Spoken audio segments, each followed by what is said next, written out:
Hey, nerds.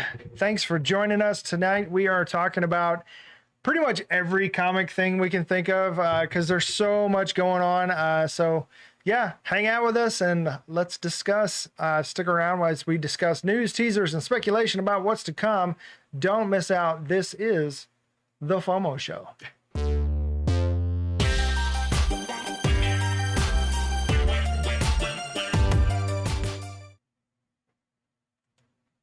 All right, so I hope that you can actually hear us out there. Sorry for the late start. We're having some technical difficulties. Just a few. Oh, freaking yeah! There's a slideshow that I'm supposed to be able to like click here and show there, but it just is not syncing and it's not working, and it's so infuriating because the other day I was playing with it. And it just did it. And it was like, hey, you want to try this? And I was like, yeah, cool. Let's do that again. No, it did not. I updated it and everything. Oh, it's so infuriating. Just not today. Well, growing pains. Right? Anyways, I'm Dylan. And I'm Andrew. And yeah, Quinn is not here today. He's got something else going on. He's got a life, so. Just the two of us. We can make it if we try. So yeah, please like, subscribe, and hit the little bell icon, ding, so you know when we drop a new video. And thanks for your support. Yeah, we used to have like a little, like we used to all say ding. Ding, okay. Because the bell. And I had a little sound effect that went ding too. So it was kind of like a running joke. But I'm still kind of learning the ways of the FOMO show myself. So. Yeah. So yeah, no special notes, and we're gonna let you take a stab at this spoiler. Okay, if I'm trying to remember, I could try to remember how I did this, right? This is sort of like, if you're in the mood for a spoiler, well, you're come to the right place because this is where we're gonna do it now. So if you don't want to do a spoiler, then I would suggest you do the opposite. You gotta leave now because it's a spoiler time and it's happening. So there it is. Yep, that's pretty sure that's how we did it. That's exactly, man. It's iconic. It's uncanny. All right, well, good. You got the voice and everything. No stress. If I closed my eyes, it was like Quinn was here. Oh, nice. Yeah. Really tried to channel him this week. Quinn, if you're with us, got my little give us a sign. Our Ouija board back here.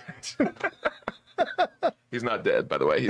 He's very much alive. He's just doing other things. Other stuff. Watch it work as soon as I like. Oh no, we're trying to make another. Oh well. No, it's not working. I'm just going to use this as like a topic guide, but. Gotcha. Anywho, all right. So yeah, there are so many things going on right now that are peak entertainment when it comes to comic book movies. Oh yeah. And so like The Boys just started back. Invincible is finishing its run. We're in the middle of Daredevil. Punisher just dropped a trailer today. Oh man. And of course we got Doomsday coming, we got Spider-Man coming, and then they're setting up X-Men after that. Some news on that. And then CinemaCon is this weekend, so there's going to be tons of new news for next week, and we'll talk about that next week.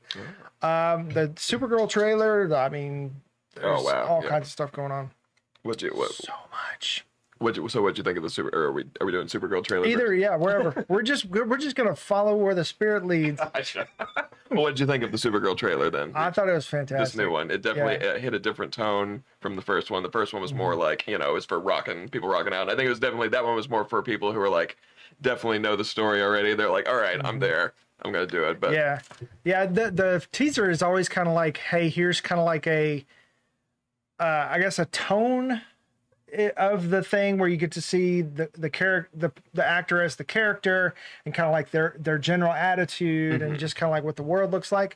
But the second one seems to be kind of like that emotional tag or the emotional, I guess, the hook. Yeah. And man, it's got a good hook. And James Gunn is classic for those. I think it definitely caught a lot of people who, because I definitely follow a lot of, the thing I like about YouTube is I like to watch a lot of the react videos, especially the stuff that I'm very familiar with and stuff like this, because I want to see how other people kind of react to it. And some people have read the book, some people haven't, some people are still kind of like, I haven't watched a superhero movie in like 10 years. And like this is the first time. It's funny to see how all these different people react to them. So, you've got some people I think are still a little on the fence, but I've seen a lot of people who are very positive and they thought even the second trailer, when the first one didn't quite do it for him, the second trailer is what Yeah. kind of won them over. Yeah, Because- I saw the same thing. Because they were like, it was like, it's like John Wick. Oh my god, you know. Yeah. Anytime you're gonna do a John Wick type story, I think there's always people gonna be like, I'm gonna be there. Like, it's like don't mess with the dogs.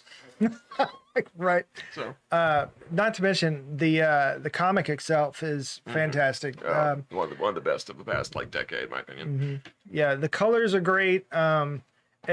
Some dudes may not be into the whole Supergirl thing because it's a girl, whatever. But I'm telling you, she's a freaking badass. Oh, yeah. And it's worth the watch. You read the comic if you want. She's tougher than Clark. Oh, for sure. Yeah. So. And it's not just like a girls get it done kind of thing. She's A girl has been through some stuff type thing. Yeah, and, for real. Yeah. Yes, some very serious trauma. And it's been likened to True Grit. Oh, very in much like space. True Grit, yes. Yeah. So there's your hook for all the dudes out there that aren't sure about a Supergirl movie. It's definitely got that True space, Grit. that space western vibe. She's even got, a duster jacket for looks like most of the movie. So Yeah. she rocks it in the Yeah. comic too. And originally Lobo was going to be kind of like the John Wayne character when they were trying to write the comic, but then they decided not to and make Kara that character. So Lobo's more like Matt Damon's character. Like Yeah, I mean, and of course, Lobo's not in the comic, Right. in the original comic, but they wrote him back in because they probably need a dude hook. I definitely, if you're gonna bring him in, this is a great place to bring him in because they're, it's an interstellar, western type, space sort of road trip in a way, kind of. Yeah, and there's some elements. From what I understand, there's a comic run that has where Kara has to go seek out Lobo to help her find something because he's a bounty hunter. And there's kind of like that's a great dynamic Yeah. kind of run. And Lobo's that type of guy where I think, and I think sometimes he can be a pain, especially to like the Justice League. There've been times where he's been sort of a menace to them instead. But I think he's one of those guys where it's like if you're a guy who can like pop him in the nose and be like, hey, like lay off, and then he'll like respect you more for it. And he seems like that type of guy. That's probably why him and Kara get along better than him and Clark. You just got to rough him back up a bit, like he roughs you up, and then he's like, all right, respect, like. Yeah. So I think it'll be a fun combination. Yeah, and having just recently read the comic for myself and then seeing the casting, it's fantastic. Oh, yeah. And then the color palette, it just looks great. It looks great. But yes, just all around, just looking good. And yeah, we just recently watched I, Tonya because kind of excited to see the another same. from Greg Gillespie. Yeah. And I guess he He's also the did writer, right? Cruella. Yeah, did Cruella as well. Yep. Which I liked Cruella. I thought that was a fun one Yeah, too. it was really fun. Of course, anything with Emma Stone, I'm in. Yeah. It's always a good time. Singing Iggy Pop too. So yeah, always great. Yeah. Of course, yeah, they got the Blondie hit for this one. I mean, this fits her personality perfect. But Yeah, if they're gonna keep, hitting that, like Fonzie, they're just hitting that jukebox, yeah, Comic books, they like music. yeah. Especially James Gunn, he's known for the They like the tunes. what they call it, the Needle drops. Needle drops. Thank you. Yeah, I was like, I know the thing. It's a needle. I feel like, and I feel like his needle drop game is pretty on point. Yeah. Although there is there was a punk song I heard a little while back that was about something about being an alien and I'm butchering it. But yeah, I like it was so good like this for the Superman movie that I like messaged James Gunn and I was like, please put this on the soundtrack. Of course he didn't, Right. answer back, but I think he's got a thing too. He doesn't like when other people tell him what music to put in it because there was there was that Guardians of the Galaxy Telltale video game where in that one they put they played Dancing in the Moonlight. Dancing in the moonlight. But for some reason, so people were asking him, like, when are you going to put this song in one of the Guardians of the Galaxy movies? And he's like, well, I'm not going to because because I don't, I don't take orders from you. He's kind of got that attitude towards. Yeah, he's got like, that I pick edge. the songs, so maybe he's got a little bit of that too. He's sort of a little protective, but yeah, it's still got a little trauma in him. yeah, there you go. So, DC. Of course, Lanterns is coming out at the end of the year or end of the summer. Yes. Supergirl's right around the corner. But as far as super people go, we've got The Boys, out right now. Just dropped the first 2 episodes of this season, the final season, and Homelander is on one. Oh, I bet. And oh, that's right. So we can talk about this because he hasn't seen it because he hasn't watched Gen V. I'm a bit behind, yeah. So Yeah. I'm on the first season of Gen V, and so which I guess came after. So I've seen season 3. So yeah, I'm starting Gen V at the moment. That's where I'm at. Yeah, Gen V is actually one of the exceptions where a spinoff works really well with the original and goes hand in hand, and that you should watch it Gotcha. because they do tie into each other. And especially this final season and the last season of Gen V, which is only 2 seasons, they're going to start bleeding into each other a lot. Okay. The last season of Gen V was fantastic, and they've already talked about it in the episodes on The Boys so far. But yeah, man, everything's coming to a head with Homelander and Butcher, and Huey ain't having it, and yeah. And I think it's safe to say, I guess they're really at this point they're hitting, because they were already doing it at, like at the end of season 3, but they're hitting the compound V at this point pretty hard, right? Yeah. They all are. Which I mean, because in the comics they were from the jump they were doing it. Oh, but yeah? like they kind of waited, I guess, when it came to, and that's why I feel like I've read when you've read the comics at least to a point, you kind of feel like you've read most of it, but like. Because they I don't know, it's just I think they did the same thing with The Walking Dead. They've taken certain things and like they've mixed up Reimagining for it. the sake of for making, because the pace of a comic book can work a little bit different than the pace of a show, and I Oh, understand for sure. that. Yeah. So it's They of course they've deviated a little bit, and they've gotten really political, which is kind of what they do with this whole comic itself is a commentary on superheroes, on politics, like our culture. It's great. But yeah, if you're not into that sort of thing, then it's not going to be for you. But maybe it could open your eyes to some things going on in the world right now, kind of like in Daredevil season 2 right now. Daredevil. It was crazy how Daredevil's also been able to be very, very topical as of late. Yeah. Yeah. And continuing to do so. Yeah. What was the show? Oh, Andor. Andor. So yeah, yes. Andor, Daredevil 2, and The Boys have been very, very topical right now. Very. Then we also had one battle after another. In the last year they also kind of hit on a lot of those themes as well. There's been a lot of that going around. From what I understand, One Battle After Another is a Terminator 2 remake. Because Jason Pargan did a little video on this, and if you know him, the little videos he does, the little reels he does. But he said this is pretty much well known, where the director was it Paul Wesley. Paul Thomas Anderson. Paul Thomas Anderson, thank you, is a big fan of Terminator 2. It's one of his favorites. That's a good But one. it's kind of like a beat for beat of T2, but it's a parody where it takes the situation where you get kind of like the mentor figure that comes in to help, but it twisted in such a way where it's completely ridiculous, where the mentor figure is like Benicio del Toro, and he comes in and it's completely wackadoo, and it's the characters are not in any way reliable. I think I'm gonna have to go then, just because you're saying that it kind of like hit certain beats at certain times. So like, say if I had Terminator 2 playing on my phone while I was watching One Battle After Another, I would see maybe some parallels. It might like a Yeah, well, I don't know if it's like the same beats at the same time in the movie, gotcha. kind of thing. But Like a yeah. Pink Floyd Wizard of Oz type. yeah, not quite like that, but yeah, Oh, okay, well I got a new weekend project, so yeah. another rewatch. Got a little off topic there, but sorry. No worries, Marty. I mean, that's what we're doing here. So yeah, we're just hanging out today. So okay, well, let's get into another that's not like a major comic book label with Invincible. Invincible. You mentioned The Walking Dead, so the Robert Kirkman comic. And from what I understand, he's still really involved in it right now. That's cool. Like one of the last episodes where Mark went to hell, that was a completely new episode and unrelated to the comic whatsoever. And Robert Kirkman had intended to put it in the comic, but just kind of never got back around to it. Okay. So he wrote the episode and like put it in, and they just kind of dropped it in for him. Gotcha. From what I understand. I had read Invincible up until a point, but they've definitely now where the show is at, it's gone past where I was, I think, in the comic.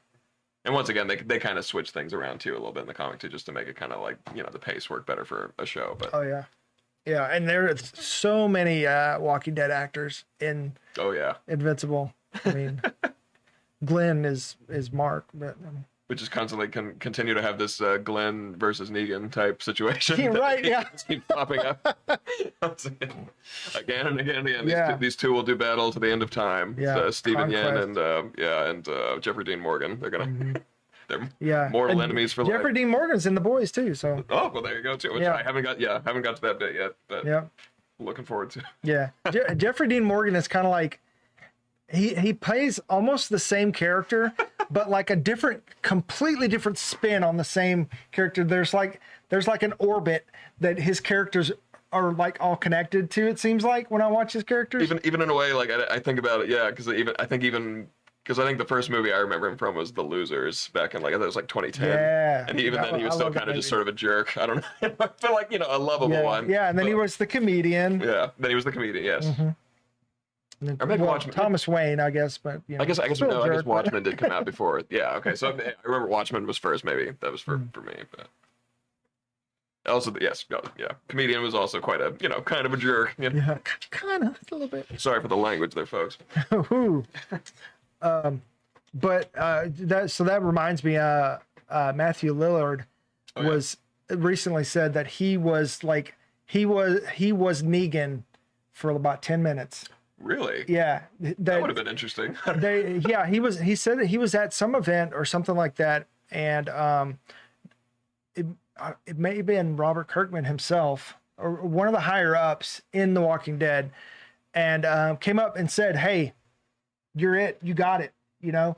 And then like not long after, Jeffrey Dean Morgan kind of swooped in and got it, or accepted the role rather. And but he was like, "Yeah, I would have had a completely different take on it." But I bet it's so. been really interesting to see him. Which he popped up in Daredevil. He's been in Yeah, Daredevil. And yeah. it's kind of a weird dynamic with the Kingpin because it's like normally it's like, guys are afraid of him, but like Matthew Lillard's just kind of like sitting in the room. He just doesn't care. Yeah, He's just Mr. like, Charles. just showed up. I feel like Mr. Charles is another character from something else. Like there's something so familiar about him. I think he's a blind spot character for me, which I forgot to look him up before the show because I'm like I think he's probably a major character and I should probably know who this is, but as of right now I'm unfamiliar with Mr. Charles. Even the name Mr. Charles sounds like it's Sounds like from some kind of CIA movie or something. yeah. But yeah, of course he brings his charm and energy to it. He's just like casually snacking in front of the Kingpin, which has completely turned on a dime and gotten incredibly good this past few episodes this season. And from what I understand, the people who have seen the entire season said that it doesn't let up from here. It hits the gas and it just keeps going. Oh, nice. And it just goes. It's good all the way through. I love crazy, chaotic Hell's Kitchen. So, Yeah, and then everybody that was kind of upset over season 1 being kind of like a Frankenstein of two different visions where they changed directions midway. and then I guess some people Kamala Khan's dad that episode for some people I guess that one rubbed them the wrong way I guess because I think even some of the people who worked said it on it so said many that was times. a weird Yeah. or was it even the main was it the Daredevil actor was he the one who had kind of a problem with that episode? He just thought it was kind of a weird tone shift. Oh, I don't know. I can't mean, remember who said originally they were going to go a different direction, and it was going to be a more Disney Plus-y kind of version of Daredevil with the same actors, but it was not the same. It was only Charlie Cox and Kingpin. I can't think of his name right now. D'Onofrio. And they were only going to bring them back, but it was going to be kind of like a multiverse version. It's just, loosely tied to anything that happened on the Netflix series. And but halfway through, Kevin Feige got to see it, and he was like, "No, we can't do this," and decided to kind of like just pick up right where the Netflix series let off. Which I think is great. I think it's great, kind of turning up because I think you definitely got a lot of adult Marvel fans, and I think it's the adult Marvel fans I think that care most about the street level characters and stuff like that, and I think they want to see a little bit. They want to see some blood. They want to see some people getting their teeth knocked out. Just a few. Just some brutal violence. It's just nothing wrong with that. Not for nothing. The original Punisher season 2 showrunner is the new showrunner, so. That's a good tie-in. Nice. So the first season was kind of like where they brought him in halfway through and they kind of like pieced things together, and you could tell things just really weren't cohesive completely. Like that one bank episode that just seemed to come out of nowhere. Which I still liked it. Me personally, I liked it, and I thought it was cute when it's like when Mr. Khan showed up, and I was like, oh look, there he is. I don't know. I love that family. I love those characters. Yeah. And that was a great show. I mean, a lot of people don't give it credit, but these people do share a universe, and I'm totally in times like that, especially when it was just one episode too. I don't know. I thought there was still a pretty brutal leg breaking scene at the end of that episode, which I thought made the whole thing worth it for me. But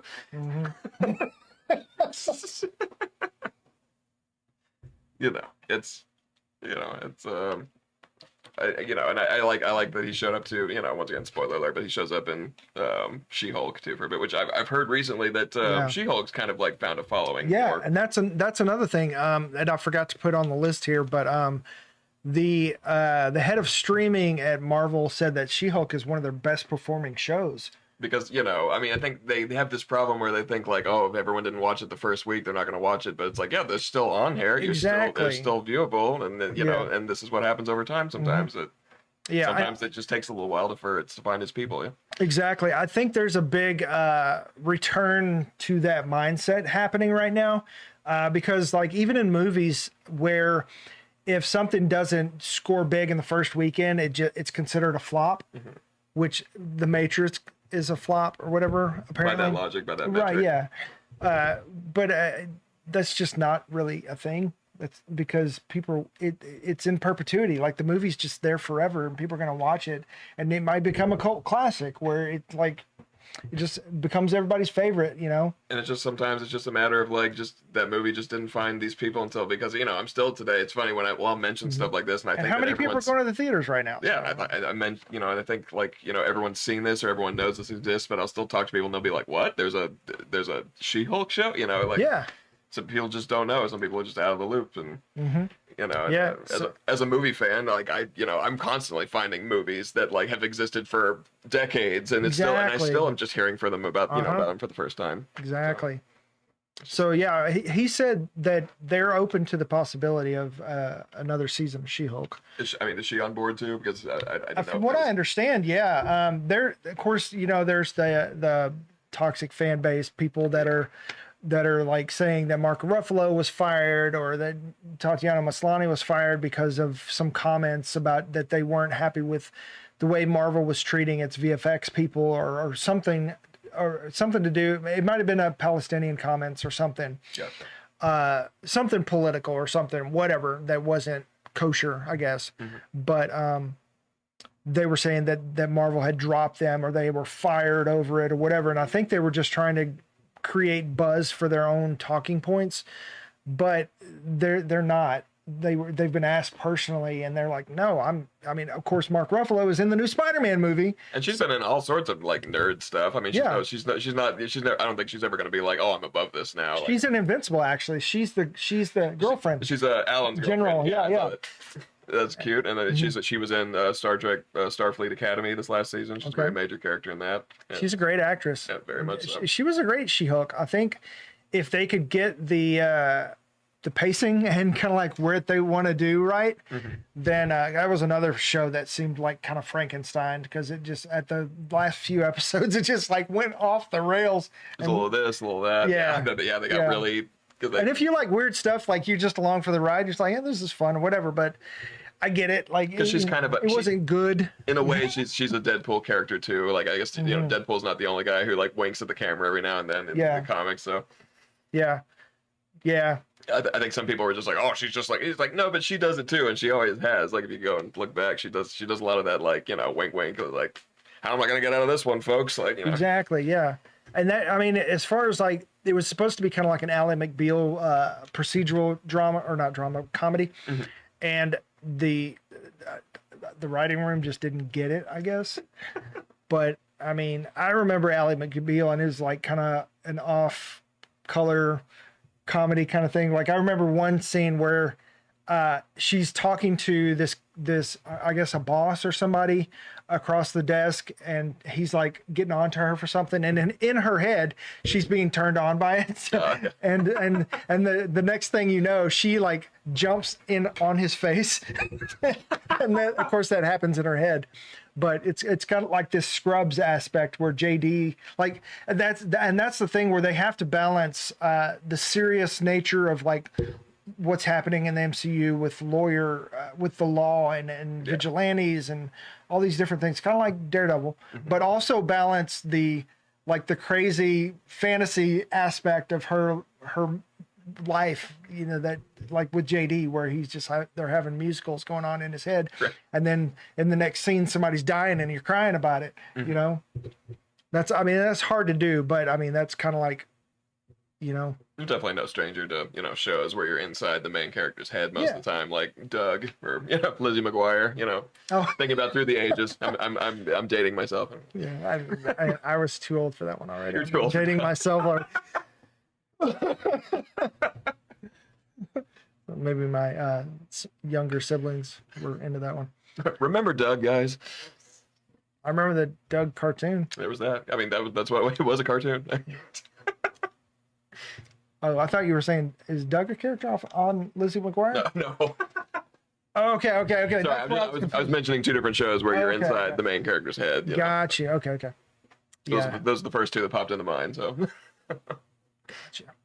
Inner monologues and such. So yeah, I mean, I've always been a fan of that, but I know some people claim they're tired of it, or some people act like Deadpool should be the only one who can do that. But yeah, he's not in everything, unfortunately. So yeah, no kidding. And if he was, you'd get sick of him. So Ryan Reynolds has other businesses to run. So yeah, got the Mint Mobile. Right, and the Aviator Jen. Oh right, yeah. Doesn't he own a sports team as well? Yeah, half. They have that show about that too, which I still haven't watched that one, but I've heard it's good. Yeah. So Daredevil is hitting on all cylinders right now. Oh yeah. And Marvel's back. As far as to me, they never left. They just had a rough patch. Yeah. You know, and it wasn't really their fault. It was the whole Bob Chapek kind of like, hey, you need to make content and put it out as fast as you can, and that kind of threw off the whole planning ahead aspect that they had, and that messed them up for a while. And movies take a long time to make, so it took them a little bit of time to get back on track. And Thunderbolts was their official like return to form. And of course, you can see people didn't go out for Thunderbolts, but the ones that have watched it know that it's good. Yeah, like it's really good. I really dug Thunderbolts, and really liked Fantastic Four as well. And I mean, you know, and I think maybe out of the three, maybe Falcon. Or not Falcon. Sorry, I was saying Captain Falcon. You know, Captain Falcon, Captain America. I don't know. Not my Captain Falcon. I think it might. I don't know. I'm still kind of like on the fence about that one, but I still think that it definitely had its moments too. And I think it was, you know, I'm looking forward to see kind of like what they do more with that character, and I guess there's a new Falcon as well. So yeah, and just to kind of like dip my finger in some of the things that I've heard online, where people are saying that you should not be mixing movie characters and TV characters. It's like, okay, we had that before and we didn't like it, and don't take that away from us again. So it's like, I understand there are certain storylines or whatever that don't play out on a movie well, but be careful how you say that, otherwise, because it sounds like you're saying I don't want to see Daredevil and Spider-Man anymore, and that pisses me off. So Right, 'cause don't say that. I'm pretty sure a lot of people want that, and also Vincent D'Onofrio definitely wants a Kingpin versus Yeah. Spider-Man scene at some point. Absolutely. I think everyone wants that. Yeah, it's like I've heard people say, well, there are TV characters and then there are movie characters, and if that was the case, we would have never gotten Guardians of the Galaxy. They would, because nobody knew who they were. Nobody would have given them a chance to be in a movie. Right. They were just, this is just a lowly TV show thing or whatever. And that maybe it would have been great, but you know, I think the story should determine whether or not where it goes, Yeah. not the character. It was like, because like for Wonder Man, for example, like, I mean, Wonder Man is a pretty well-known character, especially among comic fans. But you know, he had a one shot and now everybody loves him and wants to see him in other things. So like you could do it that way. Take a character where you're not quite sure what to do with him, just do a one shot, put him out there and see what everybody thinks, and then do more with him or shelf him, you know, or pop him up in other things or whatever, you know. And every time Ben Kingsley pops up, I mean, it's been fun. And he's been both in the movies and in the shows now. Exactly. It's like, yeah, that's what I mean, is like, you leave no room for exploration or surprise if you say, well, this has to be that and this has to be this. It's like, no, we want the whole nature of the MCU that we wanted was crossover. So don't be dogging on crossover right now. I'm pretty sure. I remember hearing a lot of gasps because we were both in that theater watching Spider-Man No Way Home, and like there were a lot of gasps when you know, a certain, you know, lawyer showed up for a little bit, you know, for that really little good cameo, lawyer. and it's like I don't think who here didn't like that. I don't think there was anyone that didn't like that. Yeah. And I'm not saying that, see, like Daredevil can be in movies, but I mean, maybe a Daredevil movie wouldn't be great unless there's a certain story plot line that fits that. But in this TV, I can't think of the word, but the way of telling stories in this procedural, episodic way, it fits better because there's a lot of nuance to Daredevil's character. And so much of his, you know, his thing is just like it's the day to day, like it's just like doing, you know, going back and forth. And I think it's you can kind of get more of a feel for his day to day when you're going from episode to episode, because one episode's about, you know, him trying to like clear somebody's name in the courtroom, and then another one's like him, you know, stuck somewhere without like being able to call anyone, and he's got to figure out his way back, you know, like, you know, just, and he's in his like costume and that type of thing. Yeah, and I would love to see Spider-Man show up, like pop in on Daredevil and stuff like that. So, like, I understand that, you know, like Spider-Man is a huge character and he's expected to be in the movies, but I mean, I wouldn't mind seeing a Spider-Man TV show. I wouldn't mind either. I mean, the cartoons are great. Yeah. Oh, I guess I still haven't watched this new one, the newest cartoon, the dude. CGI one. It's super good. Okay, I need to check it out. It's almost like they rebooted the MCU, where it has Spider-Man and everybody in it, and they're just going from that. It's I don't know. It's interesting. I like it. I've never, you know, once again, as being a comic book fan for as long as I have, you know, I'm no stranger to these sort of cinematic, sort of like reality shifts that they've been kind of doing, where it's not a complete different Daredevil. Obviously, it's the same Daredevil, it's the same Kingpin, but you know, like you were saying, that they're in kind of a different world now than what they were in. But it's like you can kind of like it's not that hard for my brain to make that connection. I know it can be for some people that they find it jarring. Well, I mean, the change that they made is now this is that Daredevil. This is the Netflix. The same Netflix Daredevil. Yeah, which, they you know, complete carryover, and they keep referencing things from the original. And this past episode, man, with Bullseye was fantastic. We had just recently we hung out with my wife's parents last weekend for my wife's birthday, and we showed them for, I don't know, just because we were trying to decide what to watch because we were all sitting down. Like we showed them the first 3 episodes of Daredevil Born Again from last season, so I think they're hooked now. Oh, okay. Her mom really liked Echo of all things, which, you know, I even liked Echo as well, because I think it you know, her family has a history, you know, with they've got some Native American lineage in their family, so they find that very interesting. She's an interesting character, but I don't think they did the show right. It was another one that kind of got Frankenstein, and they just kind of like, meh. You thought that one was a bit of a mess too. It was kind of odd, I guess, that last scene where it's like you just wanted to see Kingpin, I don't know, just get knocked on his butt somehow or something, but instead he's just kind of like, "Arr!" And he just kind of like ran off. I don't know. I'm not sure exactly what did happen there, but I like seeing him being angry and losing. But But I do like that they've kept the continuity where he's still got that scar on his eye. well, there's in the part where they sat, because I got to see that scene again where they sat down. I forgot that Matt Murdock's like, "I heard she shot you in the face,"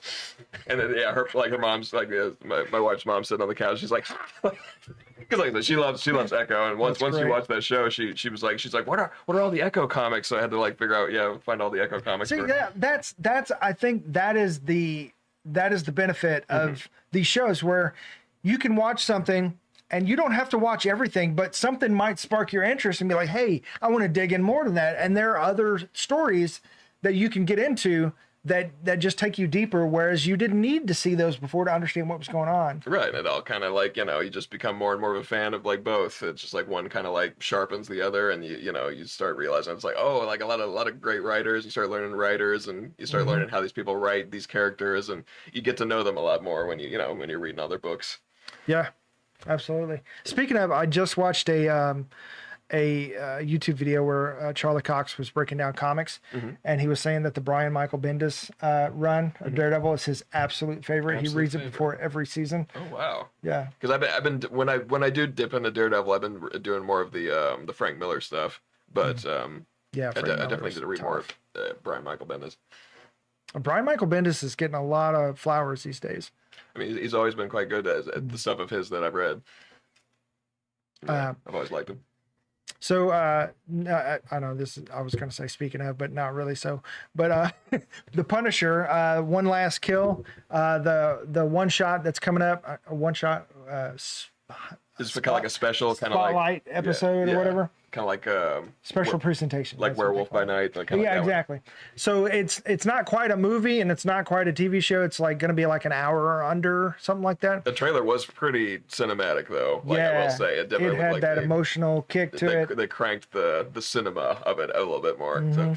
Yeah, the color palette was great. It looked great. The emotionality was great. He runs through some fire. That's what because it looks like he is kind of like hiding out doing his because he has to. Yeah, exactly. The like the breakdown or whatever of what is happening is like something pulls him back in kind of thing. And then that's always kind of like happening with these type of characters that want out but can't psychologically get out of their thing, because not only is he a vigilante, but he never wore a mask and everyone knew who he was from day one. So there was never that moment of like, I mean, I think he had that one fake name for a bit, but it's like everyone's like, that's Frank Castle. Like, yeah, was he gonna wear a skull mask? I don't know what he's gonna. Yeah, what he could have done. We just stolen the mask like from Crossbones. Yeah.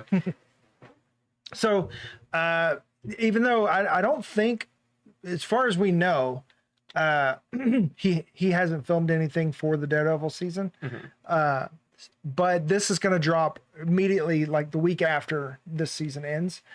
And they keep mentioning him in the series, so he's in universe still, and we know that he's going to be in the Spider-Man movie.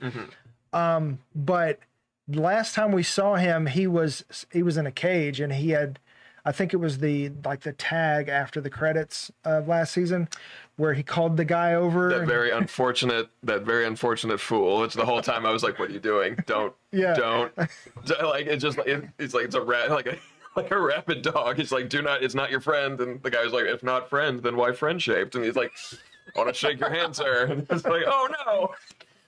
So it's like, well, that's what happens. Yeah. Hard to feel sorry for him because of like, oh.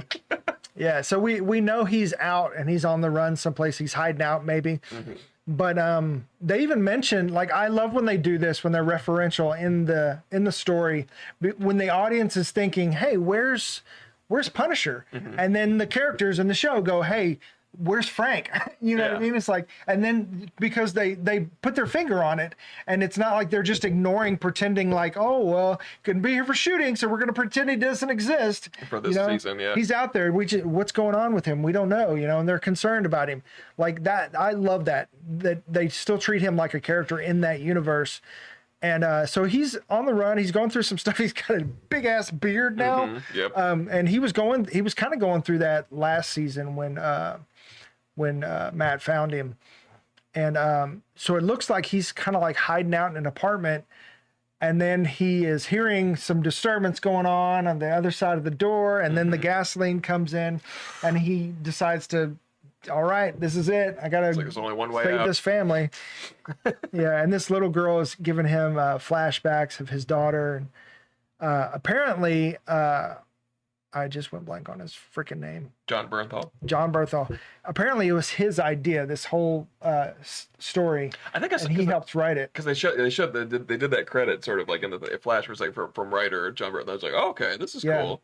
yeah, and then, that's really cool when Playing the character and writing the character. yeah, you usually see when somebody plays a character for a long time. After a certain while, like this second or third movie, you'll start seeing them as executive producer because they've taken some ownership in the character and the story. Right. But yeah, it's great when, I mean, how long has he been doing? Almost a decade now. He's been doing this character Since Daredevil season 2, so that was around pretty much a decade. Yeah. So I mean, when the studio is humble enough to listen to the actor who studies this character on a regular basis to become that character, that they kind of know what they're talking about, and they might actually have a good story to tell.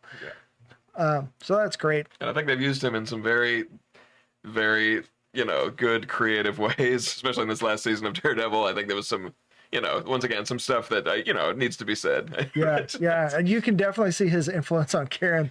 And there was a scene, I want to say it was episode 3 maybe, where they're escaping and Daredevil smacks the dude and he kind of falls down and Karen drops down below the car and just takes him out. Yeah. And it stops for a second and Matt's just like, no. Karen's definitely, might have possibly been a love triangle there at some point. You definitely, I think they had some stuff, kind of an Edward Jacob, moment. Yeah. I mean, Karen. with Matt, I mean, he's connected to everybody. I mean, he's out, he's going to the East or the West Coast to bang She-Hulk. There's that, yeah.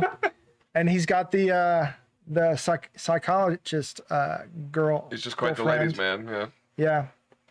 in his own right. And He's getting it on with everybody. There He's you the whore of the MCU. Oh man. Yeah. Oh, Matt. Oh, Maddie. Very, very conflicted character. Yes.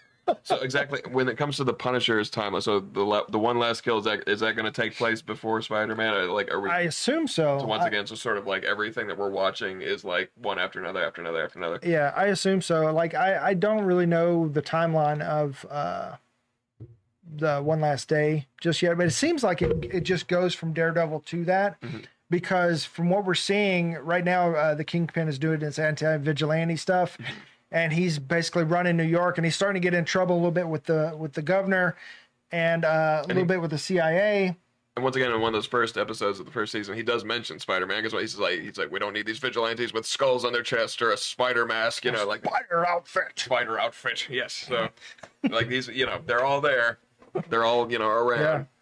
Yeah. So yeah, I love when they reference that. Yeah. I'm still not sure because I've heard both ways where Daredevil takes place 6 months before or after Thunderbolts. Okay. I've heard after, but then I heard recently it was before. So it's like, I don't know. But when something huge like that happens in the city, it seems like there needs to be a reference. Even the Netflix shows made reference to, the New York invasion and all that. Right. Yeah. The whole city got voided for at least 5 minutes or so. Yeah. Yeah. And Charlie Cox even mentioned, somebody asked him, but like, what would his rooms look like? And he's like, oh, of course, his guilt over Foggy. So I guess if you go into Matt's mind, he's thought about it, would at he be least. able to see if he was inside of his own head? Probably. Like he would, Well, see with his eyes, because he saw when he was a kid, so he True. probably remember. He probably has some memory of things. And he has the echolocation. He's got that too. Yeah, he can see better than most of us. I guess that's what they always say. Yeah. Not to mention his ears, and I forget when I'm watching the show, because it's so grounded that there's still comic booky elements where he's listening and he can hear a block away, and I'm just like, He just has to tilt a little bit his of head a stretch, ever but so slightly. yeah, where he's like, I'm gonna put this watch inside this waterproof sealed container, and then it's gonna go to the bottom of the bay, and I'm gonna hear the watch ticking and find it. It sounds like it sounds like something that, from the comics for sure. So yeah, the Punisher. It doesn't look like they're going to tie into the whole Jean Grey Spider-Man story. Okay. There was some question whether or not they were going to introduce that because Sadie Sink supposedly signed what was like a 5-year movie deal with TV options, so she could appear and stuff like that.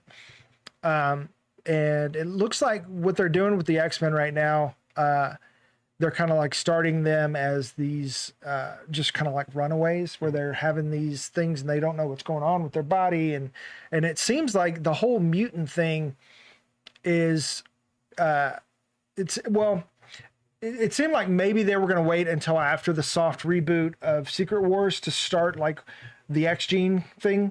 But it seems like right now, and with Ms. Marvel, that it's kind of been there, but they didn't really, it's not prevalent and it's happening, it's starting to happen kind of thing. Yeah. And they're some theories that it is like some of the leftover radiation from the snap or whatever that kind of jump started it. Okay. But it looks like we're starting like ground level with like the original X-Men as young kids on the run, just trying to figure out who they are and what's going on. And then maybe Charles comes in and gives them a home and, that kind of thing. Because it seems like it's pretty much confirmed that she's playing Jean Grey. It's not like hardcore confirmed, but I mean, pretty much everybody, even the people who have been involved in the movie have kind of like confirmed it, so it's like soft confirmed.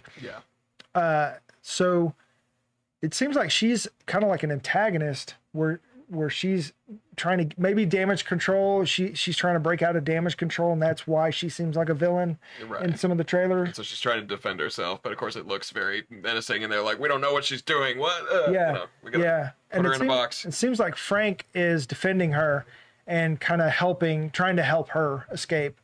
And that's where he comes into conflict with Spider-Man. Okay. Yeah, since we're getting all these great comic book covers, I hope we get the one where he's like got Spider-Man in his sight. That iconic. They always seem like they like to figure out a way to kind of like implement those. Yeah. So the newest news on X-Men right now is they've had the same director as Thunderbolts tied to it. He's going to direct it. Okay. But they've gone a different direction with the writers. And they do this a lot with films and stuff. It doesn't mean that there's anything wrong with it or that it's failing. It's just they're just trying to find the footing on it.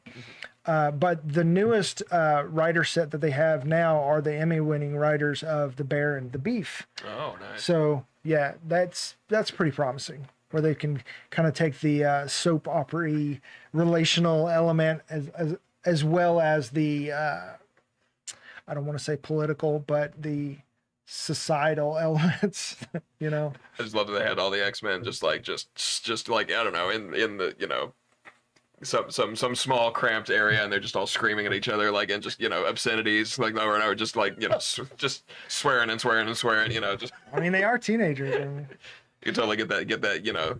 They definitely know how to shoot like an argument scene. So if the kids are at each other's throats sometimes just because they're like we're stressed and we got all these powers that are emerging. I can see them just having some good some freak out moments. Yeah, I definitely like the idea of them popping up in other properties, and we kind of see how it comes together. We know Sadie Sink is going to be in Secret Wars, and so is Spider-Man, but they're supposedly not going to be in Doomsday. But we'll see. Okay. But rumors are that they are maybe pursuing other Spider-Man for that. Oh, I see. They're bring those guys back too. Potentially. The script has leaked big time, and apparently the whole plot for Spider-Man is leaked. Like, there's a big problem with leaks going on right now. I enjoy sometimes seeing the excitement because I want to know, but I would rather wait till the movie comes out, because I hate when I'm scrolling through my timeline and somebody just flat out puts out a leak or a spoiler, and then they're cool. we give our spoiler alerts up front here. So yeah, that's right. It's even in the little thing at the bottom of so it. if you're gonna spoil something, even like on social media, if you're just a guy on social media that spoils stuff, I don't know. I think you need to just have like a link to like your spoiler page. Exactly. Do something like that. Because there's a difference between just going through your line and then pursuing those things where you actively turn on a video to watch it. Yeah. So the people who are just scrolling don't get subjected to that. Mm-hmm. They can stick to more positive stuff like politics and things like that. Right. Yeah. Yeah. I mean, it could be considered positive that maybe we're getting a little closer to being all on the same page again. Yeah. I think so. I don't know. A brand new day hopefully is dawning. Right. So it looks like we've got the trailer for Spider-Man, which is coming out in a couple months, and then Avengers Doomsday coming out later this year. Isn't that right? This year? I think like the end of this year, right? Like Christmassy or yeah, that's right. So there's a big thing going on right now because you've got the Doomsday thing happening. Right? Another Barbenheimer, like kind of, yeah. Which is exciting and really fun. It's some of the stuff that they've done where you've got shoot, I can't think of the dude's name. He always does like these posters and he works for Marvel sometimes. But he did Doctor Doom walking in the desert kind of thing. Nice. Photoshopped. But so they were coming out on the same day. However, Dune secured IMAX for like 3 weeks afterwards. And so Doomsday cannot be in IMAX whatsoever if they release on the same day. And so that's kind of like not great for them. So they can either change their date or stick with it and just hope that they don't get knocked out by Dune, because there are still a lot of people that aren't quite sure if Marvel's back, even though there's a good debate for that right now. Gotcha. Doomsday is kind of make or break for them right now, because I know we've got X-Men coming, but if Doomsday is a flop, then yeah, it's going to hurt them in a big time, because this is actually it's one of the most expensive movies ever made. And once again, this is another, there's like building up to Secret Wars. This is a story that I like a lot, and that I'd read back in the day when it first came out. Once again, about 10 years ago at this point, but and I'm very excited to see that portrayed on film, because I think a lot of cool stuff happened in that event, and it was because it was a big event at the time, and hope I don't know, like trying to get more people into reading the comics and things like that, but I don't know where I was going with that. Yeah, I mean, I read Secret Wars, the 2015 version. I haven't read the 85 version yet. I guess the Secret Wars from last decade, that was, I guess, technically the third Secret Wars. Oh, really? Okay. There was 1, 2, I can't remember exactly. It was either 1 or 2 where Spidey gets his black suit. I thought that was the first one in 85. I think it was the first one. Yeah, I think Secret Wars 2 was the kind of the weird one that like people don't remember as much. I think people remember the first one, and then this one from the one that was Doctor Doom centric. Okay.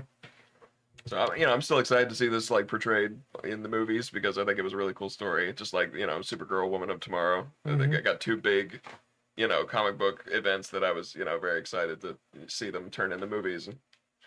Absolutely. And I hope Avengers once again can find their their audience again, because I was I think we had some people who kind of fell off Marvel in the last couple of years for one reason or another. Yeah, I mean they did have some bad stuff there for a little bit. Yeah. We don't speak of the Invasion show. The Invasion show. And I still liked Multiverse of Madness. That one comes on at the gym every now and then. I still have a fun time watching it while I'm running. Yeah. I don't know. That music fight, I was like, that's Sam Raimi as heck, I don't know. I liked it a lot. Yeah, I enjoyed it. It was fun. Especially if you just watch it on its own without trying to like tie it into anything else. But so like one of the things going on with that is, so they've got to figure out if they want any kind of IMAX stuff, they've got to either change their date or that's it. But Jumanji comes out the week before.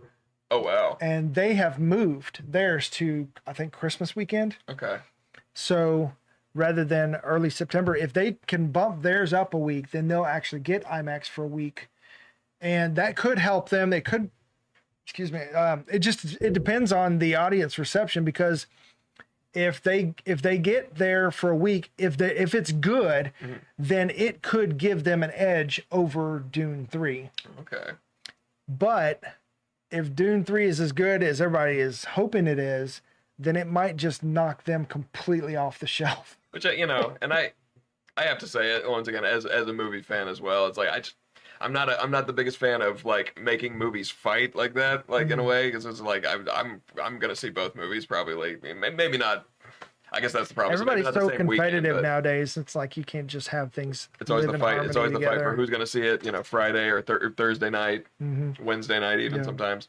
Yeah, there are people who are saying that even if it does move, they're still going to go see both on the same day, just because. But I mean, they could both be easily 3.5-hour movies. That does stink, and I didn't really think about that until you mentioned it. But yeah, we in our area, we've only got like one IMAX screen, one theater that has an IMAX. And even so, because I saw Project Hail Mary there, and I was reminded, I was like, oh.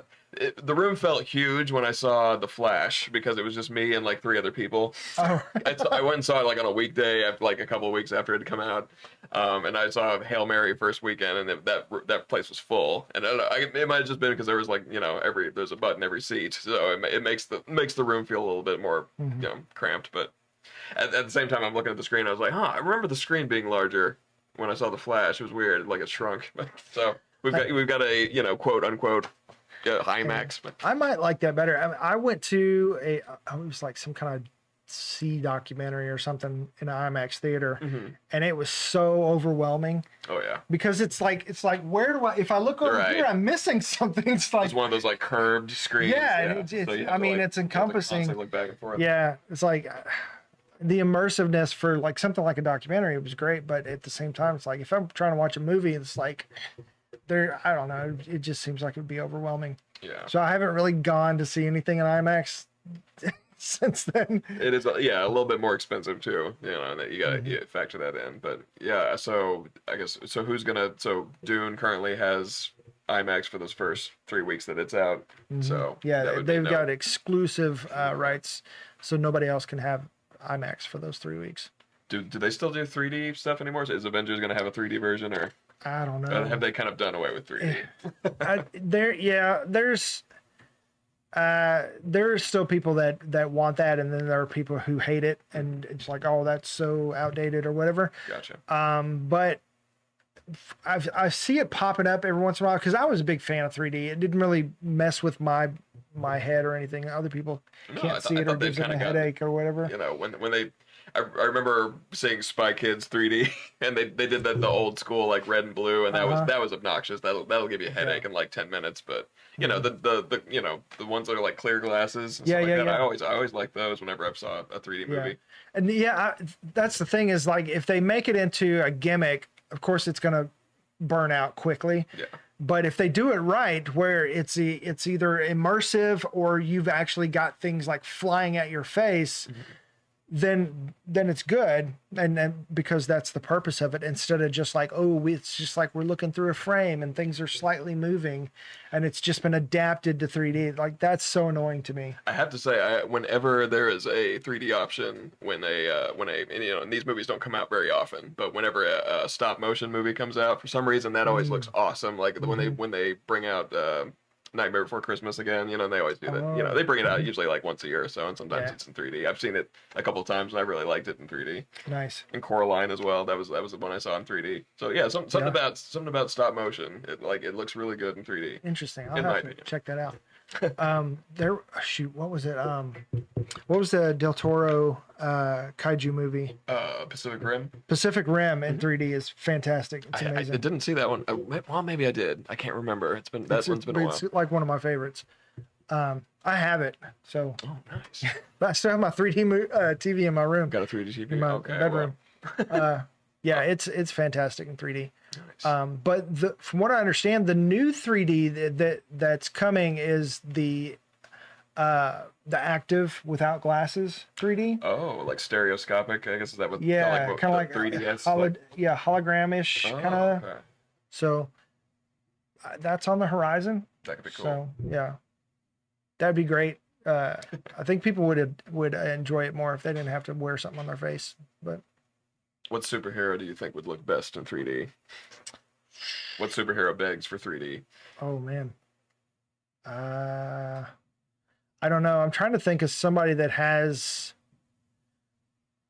tentacles or rays or something that like's coming off of them and like Something that's growing out of them yeah, all the like time. movement kind of thing, like a Doc Ock or something like that. But Gotcha. So more Spider-Man stuff. I mean, Spider-Man's obviously Yeah. given because he's whipping yeah, this way and that, swinging around. Yeah, Yeah. I could see he's obviously someone that would be good in 3D. yeah. My first thought was Superman because of the just the movement and his environment. Yes. And of course you got the eyes and stuff, the laser beams. But Just big old wide shots where he's just like flying on the horizon and he's just like little, but like you pull way back. I think even shots like that could look cool in 3D. yeah, completely immersive. Yeah, so I think there's still love in some people's hearts for the third dimension in the movie going experience. Yeah. Hopefully it gets perfected. As long as we don't get back to like smell-o-vision or whatever. Yeah, that one can go. Well, I don't know. Under we certain can bring that back. circumstances, it could be good. It's like, but don't make it a gimmick. Like, give it a good reason to be there. Just like anything else. They could have done that for that the most recent Toxic Avenger, which I had a fun time watching Right. that one too. Yeah. But I haven't watched it yet. It's in my playlist. yeah, it's good. It's fun. I haven't watched the original in so long. I Look at- was definitely too young to be watching it. Right. This I'd say this Toxic Avenger is definitely more tame in some of those more I was adult wondering. themes. Yeah, I was wondering. They definitely toned that down, and maybe it was for the best. But Well, I mean, I don't know. Everyone's got all it's a lot more mainstream, I guess. But True, but and I guess Peter. I just saw today too that Peter Dinklage is going to be in this next season of Alien Earth. That's right. That should be fun as well. yeah, that's gonna be I always have a good time with Peter Dinklage. for sure. Yeah, some really interesting. I'm excited with where the Predator and the Alien franchises are growing right I'm now. liking what they're doing. I don't know. I'm having a great time with both of those. I thought, Predator Badlands was just a lot of fun. A very satisfying ending too. Getting to watch, getting to watch a lot of androids just getting sliced up. Yeah, and just the lore building. I enjoy the lore building on stuff like that too. And it's like, why are they like that and all that kind of stuff. And then the callback to the gun from Predator 2 in Prey, like where it came from and everything. So And the animated movie was great. I kind of hope they do the more of that animated too. show, Yeah. the one where they at the end they tease that they've got them frozen. Them all in these stasis pods Uh-huh. now. Because they're just collecting people too. Are you predators or are you collectors? Yeah. But Well, it seems like anytime somebody beats a predator, they come back to gather the body, but they also kind of honor that person for being a warrior or whatever. And so their Screen Crush did a great breakdown on like the lore of Predator and all that kind of stuff, going back into the video games and stuff, because there's a video game, I want to say in the 90s or early 2000s, where it gets into Arnold's character, and he came back to voice some of the things for that video game, where where you have to like go gather things, and then you hear like a little excerpt of the person talking in their notes or whatever. Apparently his character went back to that jungle multiple times to try to learn more and do more, and defeated multiple predators. But in the comic run, his brother becomes one of the main characters too. There's several blind spots for me. I've not played.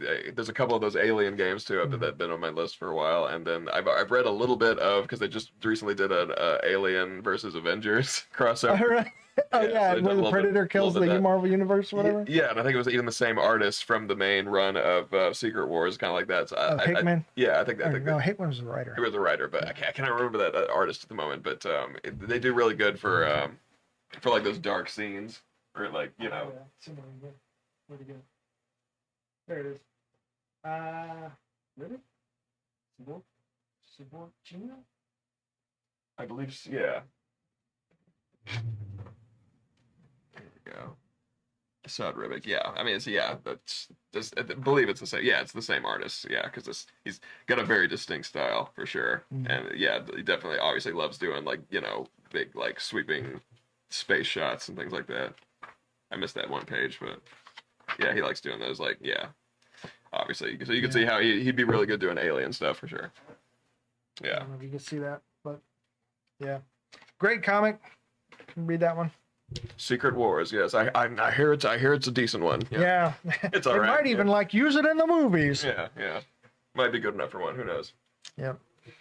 But yeah, I mean that's all I can think of right now. And that was quite a bit. A lot of cool stuff happening, a lot of cool stuff going on. As far as like you're a lot more into comics than I am. Like what's something that is you recently gave me shoot, what was it? Something is killing the children. Yeah, Something is Killing the Children, which is getting, I want to say, an Amazon show. An Amazon show. Nice. Okay. Yeah. And there's that one, and then we were talking about Black Hole. Black Hole is another one that's getting a show. Getting a Netflix show. Yeah. I like that comic too. Also very good. We talked about how kind of I like the style of Charles Burns. His style is very like I would say like it definitely would appeal to your like graphic design sensibilities. And Yeah, it's kind of like a print or a stamp print kind of yeah, thing. kind of that. It has that kind of that zine feel to it in a way, and that this one feels more like a if I can turn a like a page that cross doesn't have between it. like if David Cronenberg and Richard Linklater made a movie together. This is what that would be like.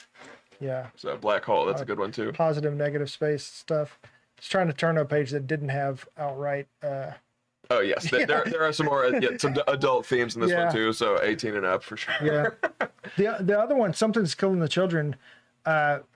Does it have cursing and stuff like that? I can't remember. I can't remember. to a certain degree, but it doesn't seem like it's got any like nudity or any kind of stuff like that. Not really. That's not really what they're going for. And but I think there is some gore though. So Oh, there's for sure. Yeah, definitely because, gore. children are getting it's Yeah, not good, but Yeah, really great. It's a good story. comic, though. Yeah, yeah. I love the whole secret society stuff and all that. and then I've been slowly kind of and you've been reading some of Absolute Batman too, and I've been trying to catch up with that as well. There's so many Absolute comics popping up now because that universe is booming. So I've been enjoying the Absolute universe, everything I've been reading. I know there's so much to read and catch up on. Like I feel like I'm just going back and reading the stuff that I have missed from being a kid because I grew up in a town where comics were hard to find and Oh, man. you got what you got and that was it. It was the case for a lot of people. Yeah, it's a good comic book store is hard to come by. Like sure. I could never finish a run. Like I want to say there was an Invaders story, like a hash or reimagining, whatever, where they brought the Invaders back. Invaders, where it's like you've got Namor, Human Torch. I want to say maybe Captain America. Kind of like the original lineup went from like those from Marvel #1 or that type of thing. Right. There's, Yeah. like, Submariner back Yeah. when- Yeah. During World War II, kind of run. And when Human Torch was a robot. Yeah, For some yeah, reason, he's a robot that can do Human Torch things. Someone made a robot to be the Human Torch, Yeah, the OG. and he was Human the Torch. OG Human Torch. Yeah, and then Just there was a comics history callback get to that crazy. in one of the Iron Man movies where they're at the expo, and they had like an android in a tube or whatever. And that was supposedly him. Sometimes those things like that'll pop up, because they love showing Marvel movies on FX, which is always playing at Planet Fitness. Oh, yeah. Where I go. So when I'm on the treadmill all the time, sometimes I'll see those little moments where I'm like, I don't think I remember that, but it's like. It's funny how that to As this long as day, you park in front of the right TV, I hate getting in front of the wrong TV, and I'm just like, oh crap, Fox News. Yeah, not again. And a lot of Judge Judy. I go Right, yeah, during yeah. Judge Judy Yeah. time. Usually. Yeah, I'm just like, I got the infomercial TV. And half the infomercials are like AI generated, and that's all bad. It's weird. Oh yeah. Even less of a fan of commercials these days. Yeah. But Yeah. Oh, ghost. Come on. My dog got out and he can't get back in now because there's a fan and he's scared. It's okay. he's not a fan of that Come on. fan. You got it. Come on. You're halfway in. You Oh. backed out. I don't think he's gonna make can an do it. appearance. You can do it. Come on. Oh, maybe. Come on. Come on. Nope. Nope. Okay. Guess not. Anyways, yeah, a lot of good stuff. A lot of good comics, and nerds are eating good. Is what I put as the title. I didn't know what else to put, but Yeah, they are. yeah. If you hung out with us this long, really appreciate it. We're just kind of hanging out and chilling, just like a not old school, but a long form podcast situation. There we go. So yeah, thank you, and hope that you will join us on it. I'm completely going blank. First, did you have anything else that you wanted to mention? Not that I can think of at the moment. Come on. That big goofy grin on his face. All right. So yeah, thanks for joining us. I hope that you will join us live on YouTube every Thursday at 7 p.m. Central Standard Time. Please like and subscribe, hit the little bell icon, ding, so you know that when we drop a new video. And I'm Dylan. And I'm Andrew. Thanks for hanging out. Peace. Find the button.